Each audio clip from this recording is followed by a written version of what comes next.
கரூரில் விஜய் பிரச்சார கூட்டத்தில் ஏற்பட்ட நெரிசலில் சிக்கி உயிரிழந்த ஒரே குடும்பத்தை சேர்ந்த 2 குழந்தைகளின் உடல்கள் ஒரே குழிகளும், தாயின் உடல் பக்கத்திலேயே மற்றொரு குழிகளும் அடக்கம் செய்யப்பட்டன. விவரங்களை செய்தியாளர் யாதவ் பிரகாஷ் வழங்கிட கேட்கலாம். விவரங்கள் என்ன சொல்லலாம்?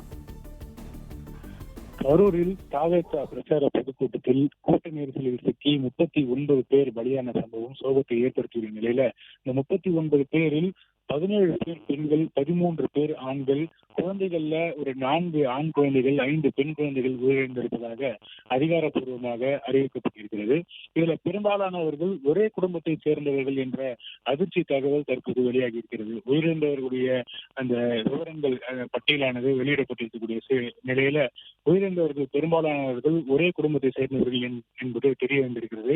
அதுல கரூர் மாவட்டம் விஸ்வநாதபுரி பகுதியை சேர்ந்த ஆனந்த் ஜோதி என்பவர் அவருடைய மனைவி மற்றும் மகளை இழந்திருக்கிறார். இந்த கூட்ட நெரிசல்ல அவருடைய மனைவி ஆனந்த் ஜோதி என்பவருடைய மனைவி ஹேமலதா, அவருடைய மகள் சாய் லட்சணா, மகன் சாய் ஜீவா உள்ளிட்ட 3 நேற்றைய தினம் நடைபெற்ற தாவேகா பிரச்சார பொதுக்கூட்டத்துல இந்த கூட்ட நெரிசலில் சிக்கி பரிதாபமாக உயிரிழந்திருக்கிறாங்க.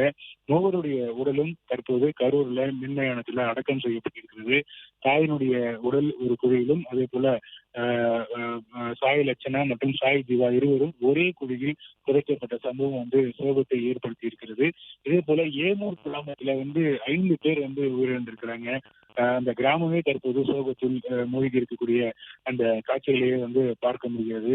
கிராமமே திரண்டு அந்த இறுதி சடங்கு நிகழ்ச்சியில பங்கேற்ற அந்த காட்சி மிகுந்த ஒரு சோகத்தை ஏற்படுத்தியது.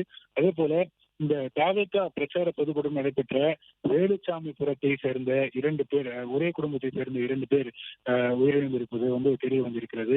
பெருமாள் என்பவருடைய மனைவி பழனியம்மாள் மற்றும் மகள் கோகிலா இருவரும் இந்த கூட்ட நெரிசலில் உயிரிழந்திருப்பது தெரிய வந்திருக்கிறது. அவர்களுடைய உடலும் தற்போது வேலுசாமிபுரத்து பகுதியில் இருக்கக்கூடிய ஒரு இடுகாட்டில் தற்போது தகனம் செய்யப்பட்டு இருக்கிறது. படிப்படியாக இந்த உயிரிழந்தவருடைய பட்டியலில் இருக்கக்கூடியவர்களுடைய விவரங்கள் வெளியிடப்பட்டு வருகிறது. பெரும்பாலானவர்கள் ஒரே குடும்பத்தை சேர்ந்தவர்கள் உயிரிழந்திருப்பது சோகத்தை ஏற்படுத்தி இருக்கிறது.